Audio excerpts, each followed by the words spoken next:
Once again, a big thank you to everyone who shares their insights on how kiters operate, as well as highlighting their daily struggles, which undoubtedly make our bitter days to be, more bitter. Seriously, thank you all. Kiter, or the containment specialist characters, are often hailed as the true MVPs among survivors in every matches. This is because they have abilities that allow them to escape from hunters easily, keeping their teammates safe and sound, and, better yet, making them look cool among others. But little does everyone know that sometimes, it's not the kiter being chased by the hunters, but the hunters trying to escape from them. Those kiters in the game can be pretty scary, especially those small kiter factions called harassers, which I've mentioned in a previous video. Being a kiter means you've got a bunch of skills to escape the hunter's clutches. But hey, those skills only work if you nail them, right? Mess them up, and you're not just embarrassing yourself, you're giving your teammates extra headaches in this already migraine-inducing game. So, what kind of stunts might kiters botch to put the stress levels into the new record? Well, stay tuned, folks. We're diving into that in this video.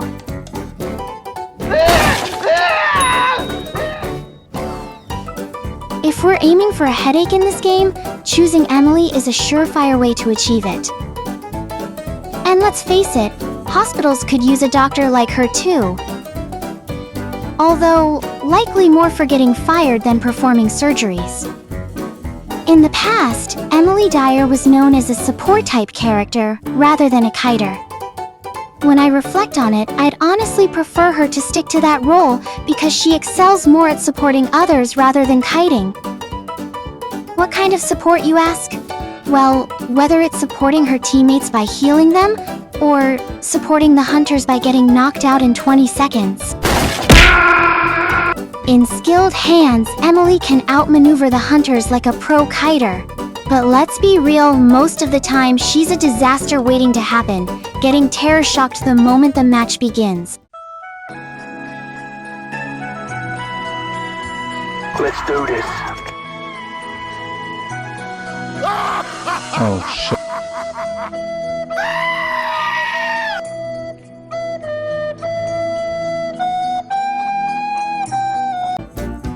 Though, I won't generalize things, alright? Because as I said, Dr. Maines can actually pull her skill pretty well and really help her teammates. And during my 4 years of experience, I observed that there are 3 kinds of doctors: mobile ambulance, sacrifice, and a kiting god in disguise. Let's discuss the first type of doctor, the mobile ambulance. These folks are so obsessed with healing that decoding or cipher rushing might as well be in a different galaxy for them. They're like the guardian angels of the game. When someone gets chased, these mobile ambulance docs swoop in quickly like combat medics, ready to perform healing miracles. They'll risk life and limb to mend their buddies' wounds, even if it means getting chased by the hunters alongside them. Surprisingly, they excel at healing, often patching up their team more than 10 times in a match. However, their daring moves often irritate hunters, causing them to switch targets. In such situations, most of these doctors can only manage a decent kite, at best not too shabby, but not exceptional either. Oh, and one more thing. They're particularly popular in duo hunters. Now, let's talk about another type of doctor that's actually a nuclear bomb waiting to be blasted, but you'll see them in matches all the time. The sacrificial doctors. These folks are the ones who are always ready to dive headfirst into danger as soon as the game kicks off, like they're sacrificing themselves up to hunters who've had a rough streak of losses. Instead of tending to their teammates, they end up giving hunters mental health care with their blunders. I bet hunters love having these doctors on their side. Most of the time, just seconds into the match, you'll get a message from these doctors screaming that the hunters are near them. Thus, they'll attempt some fancy kites, but end up taking a hit. Then they'll try to outsmart the hunter while healing near the pallet, only to realize that the hunter is smarter, and it's game over. Before you know it, that doctor's already on the chair, with 5 ciphers to go, yelling either, "Help me," or "I'm stuck." Needless to say, very few, if any, would actually bother rescuing these docs. The rarest gem you'll find in a match is that one doctor who's a true Emily Dyer maestro. They know exactly when to heal, can patch themselves up while keeping the hunters at bay, and before you realize, the last cipher machine is ready to be popped without the doc even breaking a sweat. Yeah! These are the kiting gods in disguise, a mythical breed of doctors you'll only encounter once in 100 years. This type of doctor usually gets flooded with friend requests from people claiming they want to learn to be a good doctor. However, some of these requests are probably just people hoping to get carried in their rank matches by this kiting genius.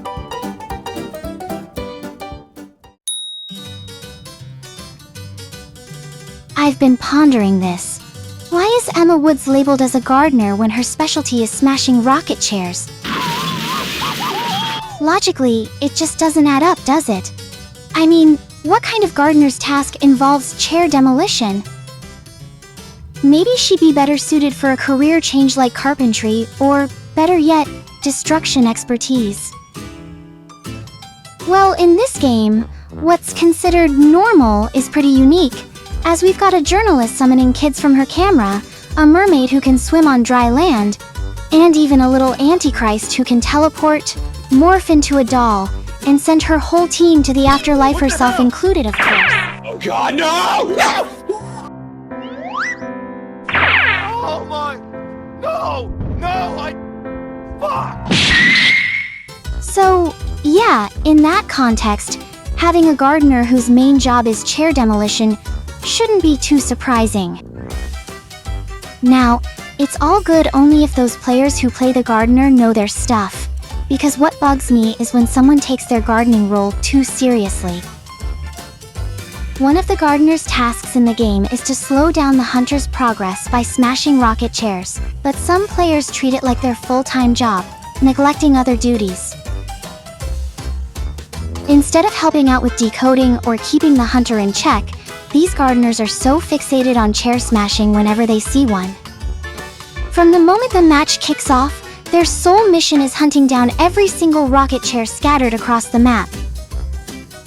They'll go to great lengths, even rotating around the entire map, just to smash each one as if it's their paycheck on the line. It's almost as if they're oblivious to the fact that the hunter can simply repair those chairs. In the end, I sort of get why Emma Woods ended up as a gardener. While most gardeners in the world tend to harvest fruits or vegetables, in Identity V, this particular gardener harvests rocket chairs instead. In the end, they're both harvesting something, so the role of gardener strangely makes sense. Not every gardener is a chair-smashing maniac, believe it or not. Some of them actually know how to use their skills right. Did you know that gardeners make fantastic rescuers? With their bubble protection ability, swooping in for a save is a piece of cake. When that bubbles up, they're like untouchable superheroes, immune from the hunter's hits and ready to save the day.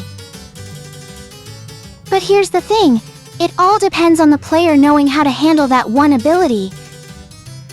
You see, the protection only lasts for a quick 6 seconds, so timing is everything. The problem is, I've seen some gardeners try to rescue without their bubble or activate it too soon, leaving themselves wide open while trying to play the hero. There are also gardeners who spend the entire match dancing around. They fail to realize that their bubble protection won't activate unless they remain completely still, and I mean really still, similar to the delay experienced by your brain when trying to rush through math homework. By constantly moving, these gardeners inadvertently disable their protection. While it's all well and good if they're experts or practically invincible, more often than not, they end up being cannon fodder.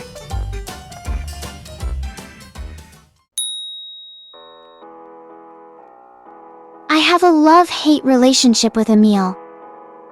On one hand, he's so handsome that I want to date him, even if it means facing off in a duel to the death with Ada. But then, he's mentally unstable. It triggers all my traumas. Why does every good-looking guy have to be different from what I want somehow, even in the world of fiction? It's like they're trying to keep us single. You know, my little brother has this friend who's seriously good-looking. I mean, muscular, tall, the whole package. I always get nervous around him, but as we spend more time together, I start feeling really happy, like I'm living on cloud 9, you know? And it's all sunshine and rainbows until I find out he's gay. I'm gay. Can you believe it? Why does the perfect guy have to be so different from what I expected? Just like Emil. Setting aside the drama, Emil is a top-notch kiter and rescuer. His hook is like his trusty sidekick, always there to bail him out of a tight spot. Those Emil mains can be downright overpowered in maps with skyscrapers everywhere, like Chinatown or Ever-Sleeping Town, or even the Red Church. He's like Spider-Man swinging through the city.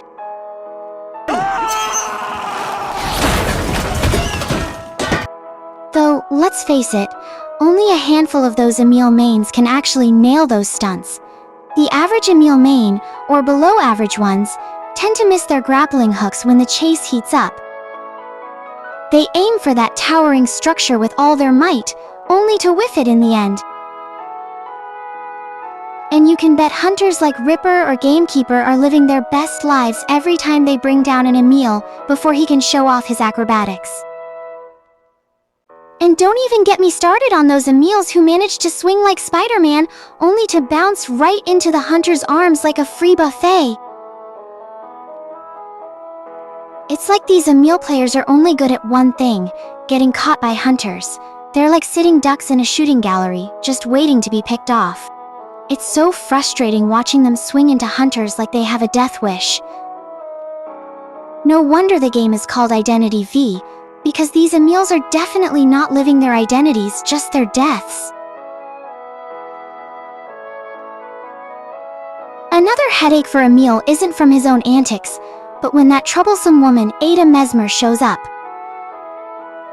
Ada, with mental problems as big as Emil's, would make the perfect match for him, and honestly, both are destined to be a couple in this game. But whenever they're together, instead of playing properly, these two problematic characters would rather go on a date. This inevitably enrages their teammates, especially the one who successfully kites for 3 minutes, only to find 4 ciphers left untouched because the lovebirds are busy cuddling in a corner. Only a few, if any, Ada and Emil mains can actually make their supposed combo work.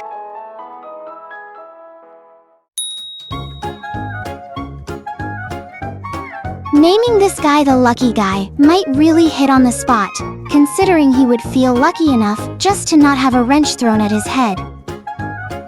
I mean, some of these lucky guy mains are almost like those gardeners, except instead of wrecking rocket chairs, you'll often find them looting item boxes for the entire match. Just like the gardeners, they roam the map, opening every item box in sight, salvaging whatever's inside. They don't care if the hunter is nearby, or if their teammates are in trouble. If there's an item box, it's looting time, baby! But let's not paint everyone with the same brush, shall we? According to one of my viewers, there are 2 types of lucky guys in the game. The first type actually has pretty good game sense. They main lucky guy to fill the gap that's missing from the survivor composition. You see, lucky guy is like a jack-of-all-trades character. They're decent at being anyone, though not exceptional. With their skill and item box looting, they can adapt to any role, be it forward, perfumer, coordinator, magician, you name it. But remember, they can also inherit those characters' messes as well. The second type is usually the gangster type. When the match starts, they go straight for the flare gun and then become clueless about what to do next. They roam across the map with flare gun on his hand, decoding half-heartedly, and whenever someone is knocked out, they rush to shoot that one flare gun they've got. Oh god! What the fuck? Well, whether they hit the hunter or the walls instead, that's another matter. As long as this gangster is running around with guns, they feel fulfilled. Well fulfilled to lead the entire team to their doom, along with themselves, of course. But hey, at least they're entertaining to watch, right? In conclusion, being a lucky guy means you can be anyone, and you can fail as anyone as well. Also, it's rather pitiful to bear that name, lucky guy. Well, yeah, if these guys manage to perform really well, people might just say, oh, that's because he's lucky, hence the name lucky guy. But make just one error, and others would address it as a skill issue. The heck?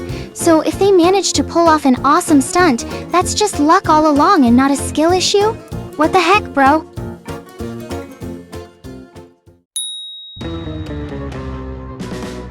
If Identity V ever crossed over with the Avatar series, Anne Lester would slide right into that crossover without missing a beat. With her hobby of gliding around the map, she'd make a perfect female Aang. This gliding obsession makes Anne one of the most popular kiters in the game. Stop right there! It's not just about her. Her skill can help others escape too. I mean, look at that catapult. It's not just for Anne's joyrides. It can also help other survivors leap to safety from a pursuing hunter, or even reach the exit gate. Pro players even use Anne's catapult for basement rescues. Now, that's versatility for you. Seasoned Anne mains learned all the prime spots to set up their catapult for maximum effectiveness. They might have scouted out 50 perfect spots, but when push comes to shove, they'll only manage to set it up in 2 or 3 spots at best. Why? Well, they're terrified that one wrong placement could accidentally send their teammates soaring straight to heaven. But to tell you the truth, setting up a catapult isn't a walk in the park, you know? Do you think it's as simple as cooking instant ramen? No way! For Anne mains, setting catapults correctly feels like tightrope walking between 2 skyscrapers on a unicycle while juggling an iron pipe. You've got to stay very focused and not lose your cool even just for a split second. Placing that catapult in the wrong spot could not only ruin escape plans, but also turn the post-match chat into a colorful display of rants and curses. And yet, sometimes, it's just bound to happen. You'll catch Anne Lester bumping her head while hopping around, or setting up her catapults in all the wrong places, inadvertently sending her teammates crashing into walls, trees, or even a passing tram. I bet even the hunters are left scratching their heads in confusion when all that chaos unfolds. And this is why playing with Anne is kind of like playing Russian roulette with yourself. You never know what you're gonna get. A well-timed catapult rescue or an accidental suicide in a tram or a collision with a tree. But I suppose that's what makes this game so exciting, isn't it?